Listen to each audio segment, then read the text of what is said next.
Good morning, Ma'am. We are the group 10, and we are the one who will report the topic about the understanding the self. I am Josabel Antibay, the first reporter. I am Kim Halsbra, the second reporter. And I am Kayla Tenebroso, the third reporter. Start na ta. So, understanding the self. Kung may utag understanding the self, it is sa paghibaw sa imuhang kaugalingon o sa mga naka-influence tungod sa imong mga kung naunsa na imong behavior, attitude, emotions, imong knowledge, or intellectual thinking. So first is naatay sa philosophical views of the self. So ang philosophical views of the self is na tunga kaduha. The classical philosophers of the modern philosophers. So mag-start ta sa classical philosophers. First is Socrates. Socrates is the father of Western philosophy. So kung may utag father of Western philosophy, so si Socrates dako kay naambag sa ato ang philosophy o sa atong education karon. Socrates was born in Athens, likely in 470 or 469 BC. Greek philosopher who significantly shaped Western thought. So tungod ni Socrates daghan kaayo og nausab about sa philosophy. Next is self-knowledge is important. According to Socrates daw, self-knowledge is important for one central reason. Because it offers us a road to greater happiness and fulfillment. So, ang self-knowledge is through kaning makahibaw ta sa tuang virtue, sa tong vices, sa tong strength, o sa tong weaknesses. So tungod sa self-knowledge is ato ang ma-achieve ang happiness and fulfillment or ang itawag nga eudaimonia. So when we say eudaimonia, it is the state of flourishing or ang happiness. So kung makaila-ila daw ta sa atong kaugalingon kung sa atong strength, kung sa atong weakness, atong virtue, o kung sa atong vices is ma-achieve nato ang happiness and fulfillment. So naka-state sa diri, an examined life is not worth living. Nga naman, kay dili nato mahibaw-an kung unsa jud tinuod ang purpose sa atong life. So ngano pa mabuhi pa man ta, unsa pa may purpose? So mura na lang taghangin, mang go with the flow. Wala tay target destination or wala tay padulngan. So know thyself. So according to Socrates, iyang famous nga line is know thyself. Nga naman, dapat ila-ilahon gyud daw nato atong kaugalingon. Kay without nga kung dili ta makailahan sa atong kaugalingon, so wala tay padulngan. Wala tay kay wa sa takibaw kung sa atong buhaton asa ta kadong. Og according to him, nga virtue is knowledge. Kung may utang virtue is knowledge, virtue is the representation of the morally good. So if wala takibaw sa tong virtue, if dili ta act morally good, batik kaayo. And according to him, ignorance is the root of all wrongdoing. So, kung wala takibaw, kung unsa ang naa sa tong paligid, or wala takibaw mismo sa tong kaugalingon, mao na mag-start ang mga batik na buhat. So, next is si Plato, father of educational philosophy. So, si Plato day o si Socrates is na sila relationship. Plato is student ni Socrates. So, he was born around 428 BC during the final years of the golden age of Pericles Athens. He was born into a prominent Athenian family and spent his life primarily in Athens. So, may prominent, they are kanang mga dangko or mga taas na sila o ranggo sa Athens sa una. Next. According to Plato, self is fundamentally an intellectual entity whose nature exists independent from physical world. Kung may untag independent from physical world, si self daw is ang term self daw is soul. Parihasad kang Socrates. So kanin sila is atong balikan. Socrates ganina is soul and body. According sa kang Socrates nga ang self is ang soul is the true self niya separated from the body. Mausad kang Plato. According to him, soul is is the true self, independent from physical world or the physical body. Kaya according to Plato, body is a temporary dwelling. Kung may pag temporary dwelling, it is a temporary nga puy-anan, or according to him, it is a temporary person nga maka-escape ra kung ma-achieve na ang enlightenment nga gipangita ni self or ni soul. So self as a knower. So dapat according to him nga makahibaw jud ta sa ato ang kaugalingon. Kay same ra ni sila og kanang idea ni Socrates, pero lang ang ang soul is iyahang gi-divide into three, which is the tripartite soul. So kung may tripartite soul, it is the Plato splits the human soul into three parts: the rational, the spirited, and the appetite. So ang rational daw is the reason. So kung as we can see here sa picture, na ang rational or our reason is naas ahead. So we will use our critical thinking, our mind, our knowledge to reason out, to make decisions. So with this, mao daw ni siya ang pinakataasan sa tulo o mao ni siya ang magtuman sa duha. So with the reason, kaya ba manong siya may magtuman sa duha? Kay through reason, makabuhat tao kanang good nga decision making. So next is the spirited or ang honor. So there is, makita nato na siya sa chest part or sa heart part. So there daw, ang spirited is kanini atong emotions, atong courage, atong anger, arini makita. So ang spirited sad is mo siya ang mag-fight gani sa to ang justice and right. So according sa niya nga kani siya is justice and honor and will fight for what it believes nga sakto. So are you sa spirited or sa honor? Next is the appetite or ang desire. So it means ang atong mga ganhan, atong physical needs, atong wants, or mga pleasure. Nya kani siya is makontrol siya both by the rational and the spirited. So kung makayong tag-appetite is makita nato sa picture nga naa siya sa stomach area. So, responsible for basic desires, nga well-balanced ni siya sa kani, well-balanced ni siya through rational and the spirited. So, mao to ang tripartite ni Plato. So, ato ang makita no nga ang kalahian ni Socrates o ni Plato is si Socrates kanang solely believe in soul and the body, and iyang giingon nga ang soul is the true self. And same as Plato, but si Plato, iya lang di go deeper, nga iyahang ang soul, iyahang i-divide into three, mauna na ang tripartite. Next is si Aristotle. So, ganina si Plato kay student ni Socrates. Karon sad si Aristotle is student sa ni Plato of colleagues with Plato. So he was born in Stagira, northern Greece, around 384 BCE. His early education may have included medicine, but he later moved to Athens to study philosophy under Plato at the academy. So makita na to iya yung first kanang gusto is ang medicine. But iyahang pagka mga pila ka years or mga pila ka panahon is iyahang nailis iyang ganahan into gana na siya mag-study sa philosophy niya na under siya kang Plato. So according to Aristotle, he insisted that the human being is a composite of body and soul, and that the soul cannot be separated from the body. So bisag, di ba ganina? Kanang student ni Socrates si Plato niya, same sila og kanang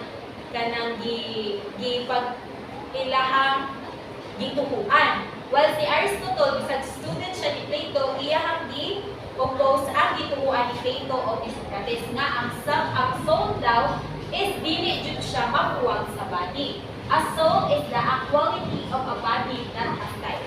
So ang soul is mao daw ni siya ang form niya ang body So without daw sa soul, ang body cannot function and kanang makabuhat kung sa true purpose ni self diri sa kalibutan.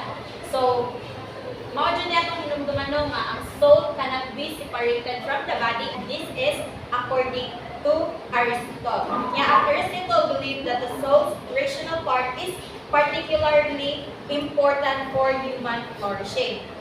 Na ang social nature sa daw sa humans kay that they cannot thrive in isolation. So dili sila pwede. Dili cannot thrive daw in isolation. So mao to ang according to Aristotle. Next is ari na sa modern philosophers. So when we say modern philosophers, mao ni sila say first is si René Descartes. Kung may tag René Descartes, he is the father of modern philosophy. So born in La Haye, France, on March 31, 1596, studied law at the University of Poitiers, earning a law degree in 1616. Initially pursued a career in law, but later became more interested in mathematics and philosophy.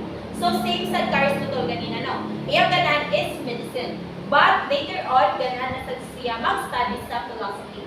Mao sad kang René Descartes, which is ang iyang ganan pag-una is law. Later on, ganan na siya interested siya maka-learn about mathematics and philosophy. So according sa kang René Descartes nga, the essence of existing as a human identity is the possibility of being aware of ourselves. So kung known siya sa iyang line na cogito or ergo sum, or means I think therefore I am. So kung may that I think therefore I am, which is nagsalig siya sa iyang kaugalingon. No doubt, kung unsa akong huna, which is kung makagut man ni, makaya din ako. A self-identity and being self-conscious are mutually dependent on one another. So ang self-identity daw, o kanang naka-self-conscious, kay or kung may self-conscious kay kanang pagkahibaw gani kung unsa ka, like aware ka kung unsa ka. Same as self-identity, mutually dependent on one another. So kung may sa conscious usay na asa siya nagakisay no, makaibaw ka nga ay feel na ko dili ko kibaw ani, ay feel na ko mahadlo ko more takers ani. Mao nang iya jud gi panindigan ang I think therefore I am. Mao nang no doubt jud ka sa self. Kay pag kang René Descartes sa una is kwan siya, nani siya nagiansad nga rational doubt. Kung may rational doubt, pag una is naguna-una siya nga ay basihin na ko makaya. But tungod sa ato iyang rational doubt, iya sa din na for ang iyang famous line nga I think therefore I am. Kay iya sa na-realize nga ang kaning I is maura say nagbuhat kung unsay ika-doubt sa iyang kaugalingon. So silbi, ako si I. Kanang ako ra say nagbuhat kung unsa ako ang mga dili. Ako ra say naguna-una kung unsay mga dili nako kayong buhaton. Ako ra say nag-doubt sa akong self, kung ako ra say kanang murag nag-look down sa akong self. Mo nang ato jud ni Samson on nga I think therefore I am. Kay kung unsa to mo na there is a big possibility nga kaya jud na nato sa akong buhaton in reality. Mo nang dapat dili ra jud mag-tapol-tapol o dili ta maguna sa mga what ifs nga ay kasi dili ko. So our next is si John Locke.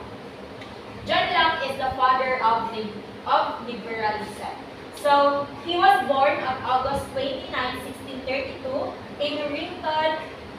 Rington is a village in the English country of Somerset. So influential philosopher and physician. So sa ganit siya ang influential philosopher and physician whose writings had a significant impact on Western philosophy. So same sa Socrates no, which is si Socrates is classical to siya. Nga nasa big impact sa Western philosophy. So si Socrates jud ang murag kanang lead sa tanan. Nga kani si John Locke is sa modern na siya ng philosophers. So according to John Locke, nga self include the memory of the thinking thing. So ang self daw is nag-include sa itong mga memory. Kung may tag memory, this is sa kaning mga part nga ako ang mahinungduman nga ako anan naagian. It could be a situation nga bad, it could be a situation nga good, it could be an experience na nakalearn ta, or it could be an experience na fun. So a person's memories provide a continuity of experience. So that allows him to identify himself as the same person. So ang ato-adong person's memory is dako kaayo ni siya tabang sa pag-continue nato kung unsa jud ta. Kay ato ang mahinungduman kung unsa dayon gibuhat sa una, kung unsa dayon sa una, kung unsa dayon ato ang mga naagian sa una. So makaingon ta nga ang katuwa tong mga naagian atong mga nabuhat ug atong mga na-experience is mauto ang ato ang maingon nga kita jud to. Mao jud to ato ang na-experience. Mao to ang makapakontinue sa ato a. So, kung dili ta makahinumdum ato, silbi maglain-lain na ang ato ang self nag-adlaw.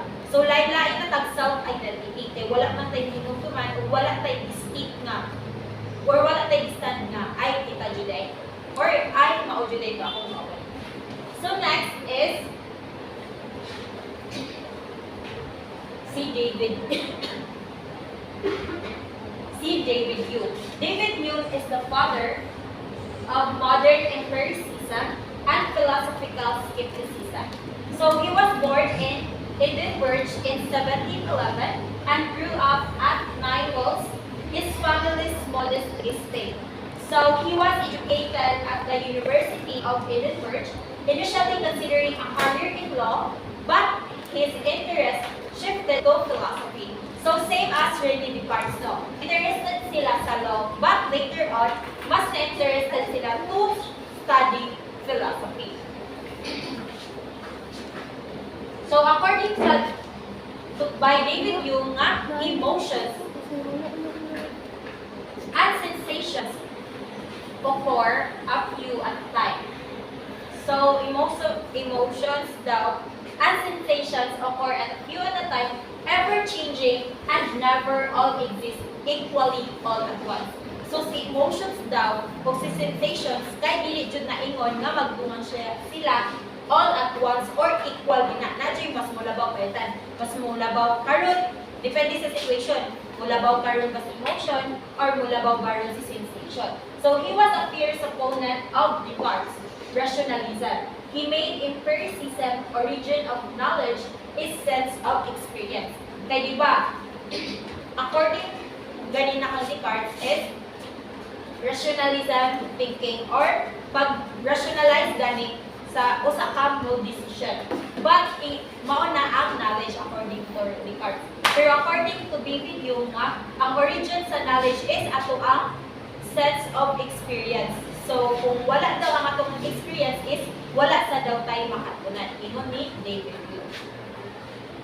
So si David Hume is naay bundle theory. Kung may tag bundle theory, it is a theory in which an object consists only of a collection. So di ba kung may tag collection, it is a bundle. So kita daw ang tao is bundle sa ta. Bundle ta of perception, bundle ta of behaviors, bundle ta of attitudes. But ang kanila is dili sila ingon nga consistent or maudyon. Kay magdepende sad siya sa ato ang kanang maagaan or magdepende sila sa situation nga ato ang gikaharap at this moment. Magdepende sad siya sa kanang magdepende gyud siya sa situation, mag-change siya over time. So, there mao to ang bundle theory ni David Hume. Again, sa ganito ang bundle theory, mao ni ang consist or a collection sa perception, attitudes, or awareness, but dili ni siya mag-consistent, kaya magdepende ni siya sa situation, at mag-change ni siya over time. So, kung mag-change ang situation, mag-change siya imong perception, mag-change siya imong attitude, mag-change siya imong behavior. So, next is kang Immanuel Kant. Immanuel Kant is the father of transcendental idealism.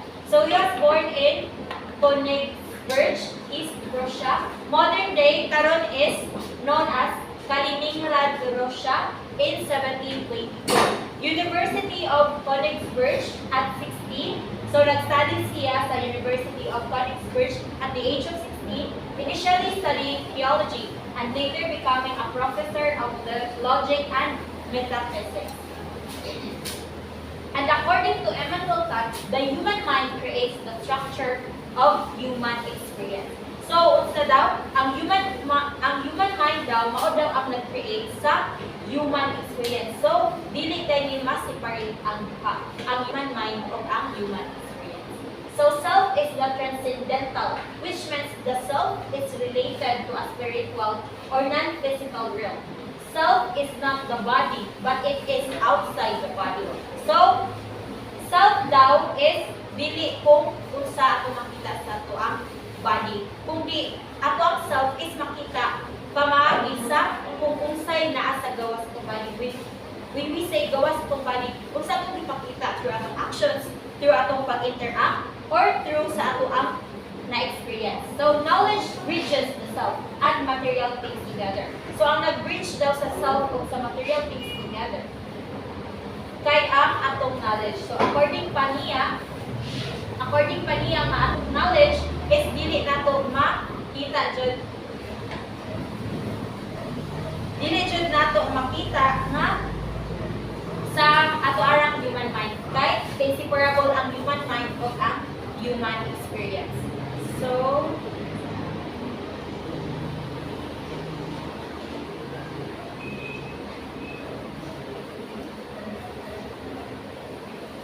ari na ta ka Gilbert Ryle. So, he was born in Brighton, England on August 19th and grew up in an environment of learning. So, he was educated at Brighton College and in 1990 went up to the Queen's College at Oxford to study classics but was soon drawn to philosophy. So, lain sa diyang studyhan pag-una, no? Nya, later on is na drawn siya to philosophy. So, kasagaran sa philosophers no, ato makita is lahi jud ilang mga interest nga studyhan at first. But later on, na-find nila ilang self nga mas interested din sila sa philosophy o daghan pa gyud sila o na-contribute sa philosophy. So, according to Gilbert Ryle, he wrote The Concept of Mind on 1949. Mental processes are intelligent acts and are not distinct from each other. So, ang mental processes daw is kanang mga smart na act. Like, kung yung mental processes, no, ang pag-think, pag-analyze, pag-imagine, kung may imagine is mag-create ka, kung may creation is through your imagination, and with the imagination is maka-create ka things. So, makaingon kag intelligent act sa siya. So, the operation of the mind is itself an intelligent act. Your own action define your own concept of self. So, according to Gilbert Ryle nga, imuhang mga actions kung unsa imong ipakita, kay maunay nag-define kung unsa ka.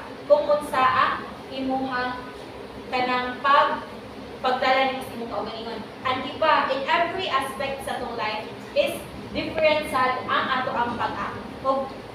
So, kung different sad nga person ato ang gikatubang is different sad atong pagdala sa atong self or ang ato ang pag-show sa atong true self. Next is, ari na ta sa ikaduhang nga topic which is the psychological views of the self.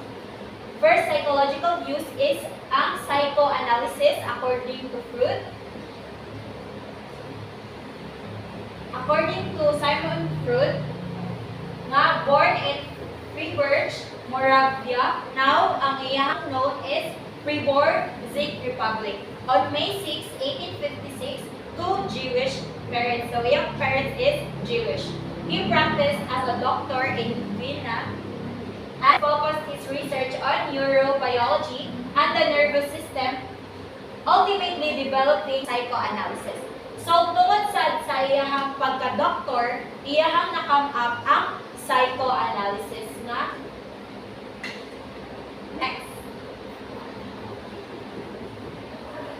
Next.